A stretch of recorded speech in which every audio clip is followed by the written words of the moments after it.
Perkenalkan, nama saya Alexander Almasantosa dengan NIM 2253-14175 dari Prodi Informatika. Dan di sini ada teman saya, Arya Martimans Bawar, dengan NIM 2253-14173 dan dari Prodi Informatika juga. Di sini, kami akan mereview sebuah film yang berjudul Ngeri-Ngeri Sedap. Ngeri-Ngeri Sedap adalah sebuah film bergenre drama komedi bertema keluarga Batak, disutradarai oleh Benedion Raja Guguk dan dibintangi oleh Arswendi Beningswara Nasution sebagai Pak Domu, Tika Panggabean sebagai Mak Domu, Boris Bokir sebagai Domu Purba, Gita Bebita Butar-Butar sebagai Sarma Purba, Lolok sebagai Gabe Purba, Indra Jegel sebagai Sahat Purba, Rita Matumona sebagai Opung Domu. Pada dasarnya, film ini menceritakan tentang sebuah keluarga yang anak-anaknya pergi merantau keluar kota, kecuali Sarma.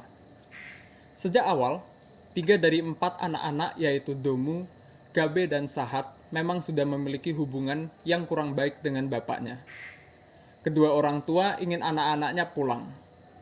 Sang bapak ingin membahas masalah kehidupan anaknya yang tidak sesuai dengan keinginan bapak. Sedangkan sang ibu merindukan anaknya karena sudah lama tak bertemu.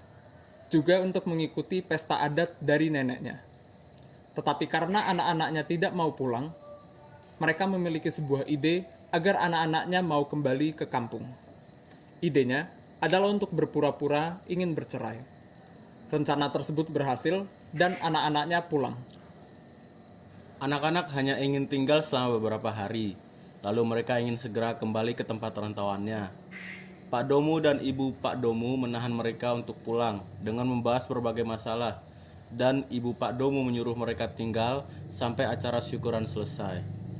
Sehari setelah acara tersebut selesai, Mak Domu harus beristirahat karena demam.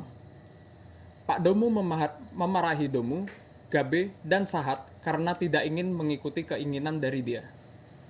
Anak-anak sepakat bahwa jika masih tidak ada ujung dari permasalahan ini, mereka akan pulang ke tempatnya masing-masing. Pak Domu kemudian membuat semua anggota keluarganya marah, dan Mak Domu pun membocorkan rahasia bahwa skenario perceraian itu palsu dan bahwa Sarma telah mengetahui semua ini. Sarma mengatakan ia merasa tertekan harus selalu mengikuti perintah orang tua. Mak Domu mengatakan ia benar-benar ingin cerai. Ia pun pergi ke rumah ibunya, sementara anak-anak pulang, kecuali Sahat karena perintah neneknya. Pak Domu curhat pada ibunya bahwa ia cuma mengikuti cara ayahnya. Ibunya sendiri mengatakan bahwa tiap keluarga berbeda, dan juga cara memimpinnya pun harus berbeda. Lalu setelah itu, Pak Domu menemui anak-anaknya, dan singkat cerita, mereka semua sekeluarga akhirnya pun akur dan akhirnya berjamu bersama.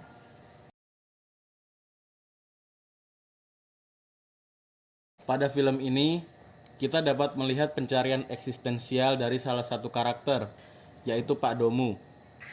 Dia ingin mendapat kehormatan dari orang di sekitar di kampungnya, berdasarkan ajaran dari orang tuanya dahulu, hingga menyebabkan ketidakharmonisan dalam keluarganya. Peristiwa ini mulai terjadi dan dapat dilihat saat mendekati pesta adat dari opung mereka.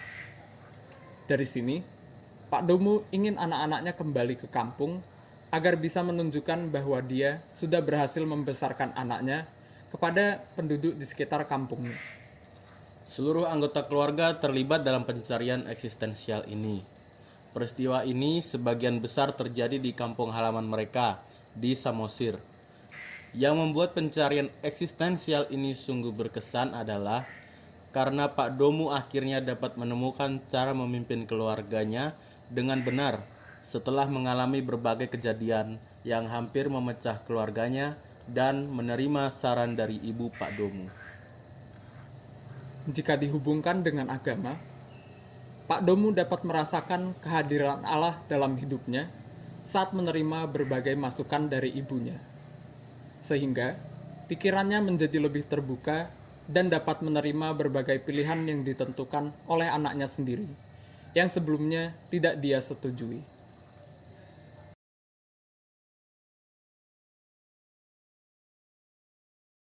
Dari film ini, kita dapat belajar bahwa orang tua sebaiknya tidak memaksakan kehendak mereka kepada anaknya, karena anak juga memiliki tujuan hidupnya sendiri.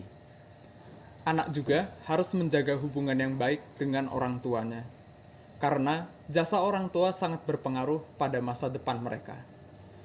Contoh yang dapat kita lakukan adalah dengan sering-sering mengunjungi mereka. Sekian dari kami, terima kasih.